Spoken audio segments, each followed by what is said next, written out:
Ma'am recently आपने Twitter के जरिए आपने अपनी मन की बात कही थी, जो आपको बहुत दिनों से सताया जा रहा है एक बिल्डर के थ्रू, आपके प्रॉपर्टी के जो डिस्प्यूट चले उसके बारे में सबसे पहले हम जानना चाहेंगे। क्या है इतने दिनों से जो चल रही है उसके बारे में ज़रा पहले बताएं। भाई इतने दिनों से जो चल रहा है, हम बेजार होके अब मदद मांग रहे हैं सीएम से, पीएम ऑनरेबल प्राइम मिनिस्टर साहब से। क्योंकि 10-12 साल हो गए हैं ये कोर्टबाजी के, और ये जो अड़चनें सामने पेश की जा रही हैं। और ये आदमी जो लैंड ग्रैबर है, जो फोर्जरी में माहिर है, जो फ्रॉडुलेंट आदमी है, समीर भोजवानी, उसका इतना मसल पावर है, इतनी उसकी दौलत है, कनेक्शन उसके ऐसे बड़े बड़े हैं पॉलिटिकली, कि वो उसका कोई बिगाड़ कोई कर ही नहीं सक रहा है।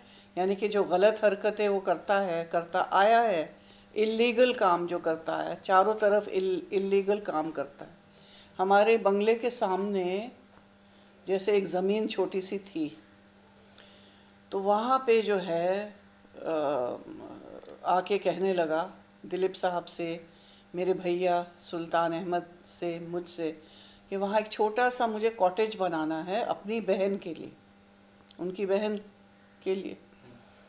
तो हमने कहा भाई इस ज़मीन पे सामने आप बनाओगे तो हमारा पूरा व्यू ब्लॉक हो जाता है, अच्छा नहीं लगता यहाँ। आप प्लीज़ देखिए कि आप छोटा सा ही ग्राउंड फ्लोर का बनाएं जैसे आप कह रहे हैं। ये बातचीत उनसे करके, और हमने बहुत नेक नियति से उनको इजाज़त दी कि अच्छा जी चलो आप कर लीजिए सामने, ये ज़मीन तो हम लेने वाले थे लेकिन अब आपने ली है तो चलो आप, ठीक है, आप अपनी बहन के लिए छोटा सा करना चाह रहे हो। हम चले गए बम्बई से बाहर, चले गए 2-2.5 महीने टूर पे चले गए थे, और जब वापसी हमारी हुई तो आप यकीन मानिए कि छोटा सा कॉटेज तो क्या, उन्होंने अच्छी खासी 3-4 मंजिल की बिल्डिंग खड़ी कर दी। और कैसे खड़ी की कि हमारी जो कंपाउंड की वॉल है, हमारे गार्डन की जो वॉल है, उसी से लगता हुआ स्लैब उठाया उसने बिल्डिंग के लिए। यानी कि जो फायर ब्रिगेड के जो रूल्स होते हैं, फायर के रूल जो होते हैं, उसके लिए आपको इतनी जगह छोड़नी पड़ती है, 6 फीट या खुदा जाने कितनी, फॉर फायर चिराग ब्रिगेड जानते एक्सेस एंड हैं, ऑल, यस। फायर ब्रिगेड को घूमने के लिए। ये फायर हैजर्ड है, सिर्फ उनके लिए नहीं, बिल्डिंग वालों के लिए, हमारे लिए, सबके लिए। पास की बिल्डिंग के लिए, पूरे जो एम्बियंस है यहाँ, हम सब के लिए फायर हैजर्ड है। हमने बताया म्यूनसिपैलिटी वालों को, जो लोग इंचार्ज थे उनको बुला बुला के बताया। लेकिन समीर भोजवानी की तो कहते हैं कि वहाँ म्यूनसिपैलिटी में तो टेबल टेबल लगती लगती है, है। वो तो रईस है वहाँ, उनका टेलीफोन है, उनकी टेबल है, उनका यानी कि अंडरस्टैंडिंग है। तो कोई उनका बाल भी बिखा नहीं कर सका आज तक। तो इस बात को हो गए हैं सालों साल। तो जब ये आदमी ऐसी सीनाजोरी कर सकता है हमारे साथ, दिलीप साहब के साथ, वो पूरा बिगाड़ कर रहा है कि बंगला तो दिलीप साहब का है, दुनिया जानती है, दुनिया जानती है, वो तो लैंडमार्क है, दिलीप कुमार हाउस है वो। यस। वो इसका हाउस कहाँ से हो गया? इसकी बेईमानी की वजह से ये हमको तंग कर रहा है, और हमें तंग कर रहा है कि दिलीप साहब की तबीयत ज़रा थोड़ी नासाज हुई थी, और ये सब हरकतों से दिलीप साहब की तबीयत और बिगड़ गई है, दिलीप साहब और बीमार हो गए हैं नेचुरली। कितना रंज हुआ है। ये मकान है जो इमोशनली हमारा अटैचमेंट है, दिलीप साहब के छोटे भाई बहन सब यहाँ पले बड़े हुए हैं, तो ये एक इमोशनल हमें अटैचमेंट भी है। और दिलीप साहब का ओनली घर है, एक घर, उन्होंने कोई 10 घर तो बनाए नहीं। वो ऐसे किस्म के एक्टर नहीं रहे हैं जो 300 पिक्चर में काम करे, 300 फिल्म्स में काम करे। उन्होंने पूरे अपने स्पैन जो कैरियर का है उसमें आई थिंक हार्डली 56 अच्छी पिक्चरें बनाई होंगी, अच्छी फिल्म्स बनाई होंगी। तो दिस इज़ अ मैन जिसने अपने देश के लिए सेक्रीफाइस किया है, उसने अपने कैरियर के लिए सेक्रीफाइस किया है। छोटे छोटे लोगों को, आम लोगों को, मुझे कहना नहीं चाहिए लेकिन मुझे कहना पड़ेगा, छोटे छोटे लोगों को बसाया है इन्होंने, हेल्प किया है। और इस तरह से, इस खामोशी से, इज्जत से, यानी कि उन्होंने कोई वो ढोल ताशा पीट के नहीं किया कि मैं ये कर रहा हूँ, किसी को पता भी नहीं चलता था और लोगों को इस्टेब्लिश कर देते थे दिलीप साहब, जिसके लिए आज तक जो है कॉमन लोग उनकी इतनी इज्जत करते हैं और इतनी मोहब्बत करते हैं। अब उन्होंने क्या क्या किया हुआ है वो चिराग से सुनिए आप। ओके चिराग जी, आपने कौन से लीगली प्रोसीजर दिया है इसके थ्रू, जो थोड़ा बहुत अगर उसके बारे में बताना चाहें? नहीं, हमने जब हमें रियलाइज़ हुआ, apart from the other things which madam said, that gentleman ने रॉन्गली क्लेम किया कि ये जगह हमने खरीदी है 1980 में 25,000 रुपये दे के, सोचो। जबकि दिलीप साहब ने ये प्रॉपर्टी 1953 में 1,40,000 रुपये से रजिस्टर्ड डीड यानी कि 53 में 53 में, और ये जेंटलमैन कह रहे हैं 30 इयर्स डाउन द लाइन कि उन्होंने 25,000 दे के खरीदी। 30,000 बाद 25,000 में दिलीप साहब ने उनको क्यों दी होगी भाई? एंड देयर आफ्टर जब हमने इसकी क्रिमिनल कंप्लेंट की है, तब पुलिस ने इन्वेस्टिगेशन के लिए जब डॉक्यूमेंट्स मंगाए रजिस्ट्रेशन ऑफिस से, तो पुलिस को रियलाइज़ हुआ कि इसमें गवर्नमेंट के ऑफिसर्स इन्वॉल्व होकर इन्होंने जाली कागजात बना के अपना डॉक्यूमेंट किए। जब पुलिस का फर्दर इन्वेस्टिगेशन हुआ तो इतना जाहिर हुआ कि ये लैंड माफिया जो समीर भोजवानी है, इन्होंने मैडम के अलावा और बहुत लोगों को चीट किया, बहुत लोगों के साथ उन्होंने नाइंसाफ़ी की, और he takes advantage of people who are little old and all. Now when all this thing came into light, he was arrested. Now after his arrest also police conducted raid, enforcement directorate raided his house, and it came to know that he had stashed so many monies abroad and all this thing. It was found that he is connected to Dr. Zakir Naik, who is on the run. There are so many aspects to that effect. हाँ, उनके connections ऐसे ऐसे हाँ, which is funding वगैरह। and in view of that said fact, जब वो jail में थे तो उनकी बीवी और उनकी बहन दे हैव अप्रोच सायरा जी और कहा कि आप इनको, वो बदल गए हैं, वो अपनी प्रॉपर्टी जो उन्होंने आपके साथ गलत किया है, जो भी जाली कागजात बना है, उसको वो सरेंडर करेंगे, आप उनको जेल से बाहर आने में मदद करें।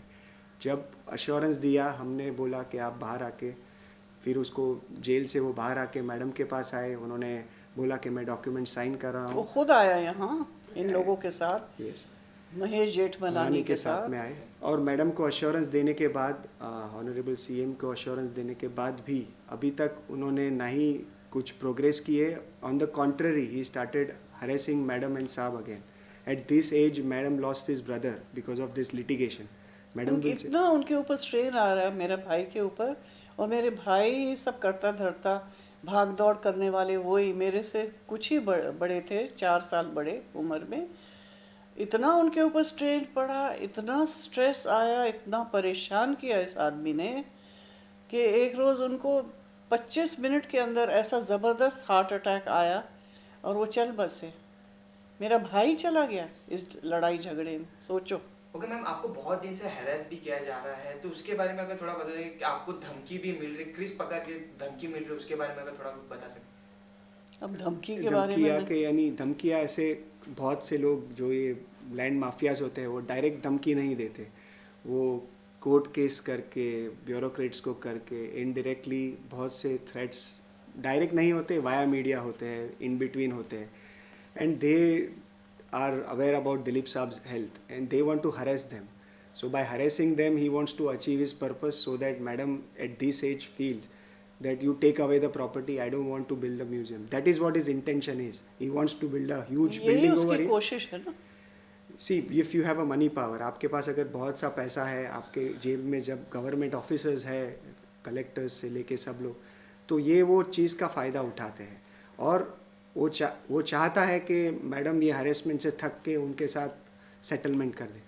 जबकि मैडम को फुल होप है कि ऑनरेबल प्राइम मिनिस्टर साहब और ऑनरेबल सीएम जो मैडम की बात सुनेंगे और वो इंसाफ करेंगे, बिकॉज ये कानून की मैटर्स में 30-40 साल ऐसे ही निकल जाते हैं। हम लोग कितनी भाग दौड़ करेंगे। मैंने कहा ना, मेरे भाई चल बसे लास्ट 12 साल से। दिलीप साहब की तबीयत खराब है, नहीं तो वो खुद अपना बैठ के सब ठीक करते, और अब मैं क्या भागूं, कोर्टबाजी करूं इस उम्र में आके।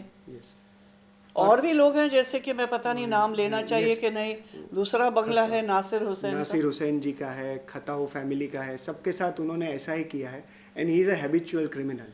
जब एक इंसान को आप एक दिशा से नहीं, हर बाजू से आप घेरना चाहते हैं, और क्या होता है, ये सब चीज़ों से मैडम की हेल्थ पे असर हो रहा है, साहब की हेल्थ पे असर हो रहा है, और ये आज से नहीं चल रहा, लास्ट 10-12 साल से चल रहा है। इसके लिए अगर कोई गवर्नमेंट ऑफिसर्स या प्राइम मिनिस्टर के कहने पे अगर कोई डॉक्यूमेंट को स्टडी करे, it is out and out forgery.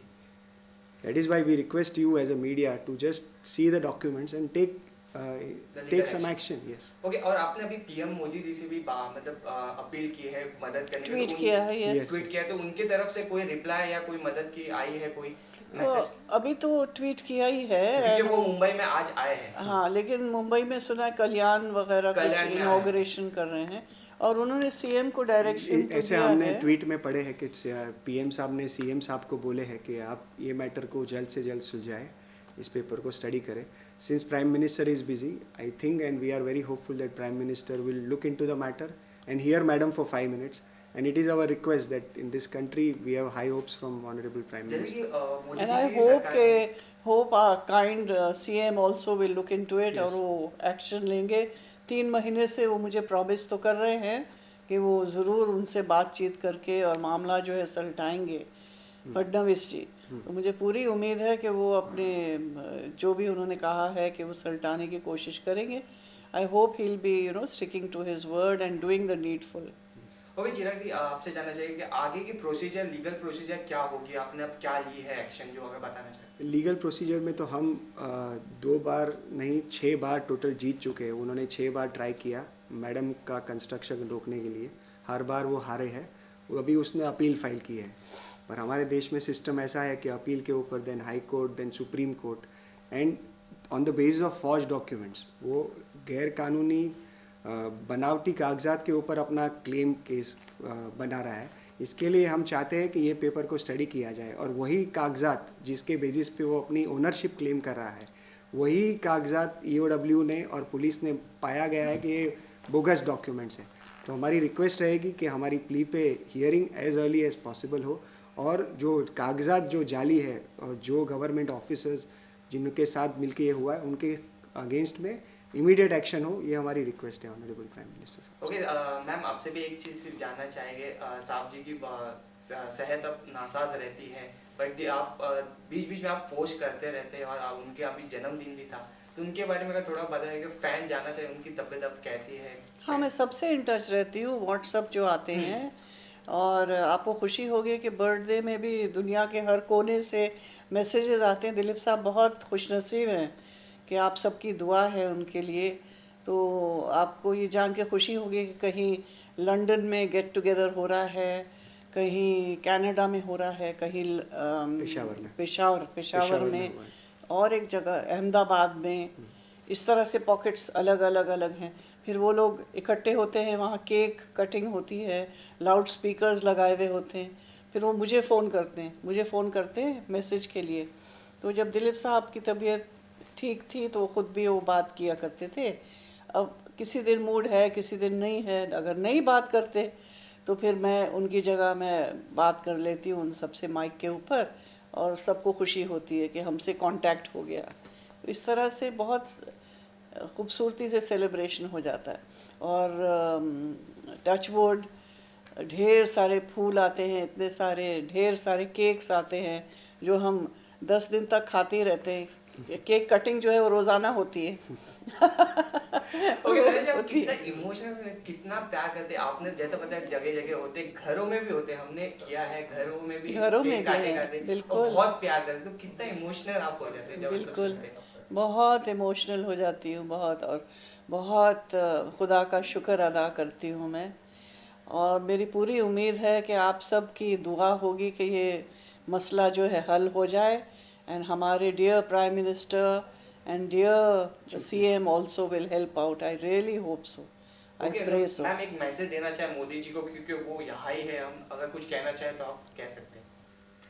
हाँ, मैं ये कहना चाहूँगी कि जब दिलीप साहब जिसने अपने देश के लिए इतना कुछ किया है, अपने प्रोफेशन के लिए इतनी सैक्रिफाइसेस दे के इतना नाम कमाया है, यानी कि वो जो है उनको कहते हैं हिंदुस्तान का कोहिनूर. दिलीप साहब जो हैं, मैं उनको कहती हूँ कि वो हिंदुस्तान के कोहिनूर हैं जिनको इतना दर्जा दिया जाता है. अगर उनके साथ ये ऐसी बदतमीज़ियाँ हो रही हैं और इस किस्म की हरकतें हो रही हैं, तो मैं हमारे ऑनरेबल प्राइम मिनिस्टर साहब से रिक्वेस्ट करूँगी कि किसी तरह से ये मैटर जो है वो सॉल्व कर दें और ख़त्म करें अब ये मैटर, ताकि हम एक खूबसूरत सा म्यूज़ियम बना सकें और उस घर को जो है रेनोवेट करके जैसे हम चाहें हम उसके साथ अच्छा सब सलूक करें। मैं ये कहूँगी कि please sir help us out now, really we are fed up and tired of this Sabir Bhojwani, जो कि इतना खबीस आदमी है, आई एम सॉरी टू से, लेकिन please help us out and make this matter all right for us. Thank you. Thank you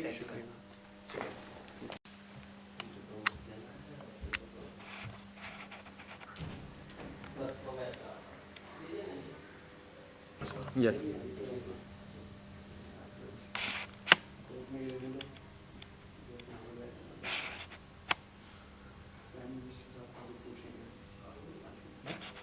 Dinesh भाई लगा ले। लगा दो।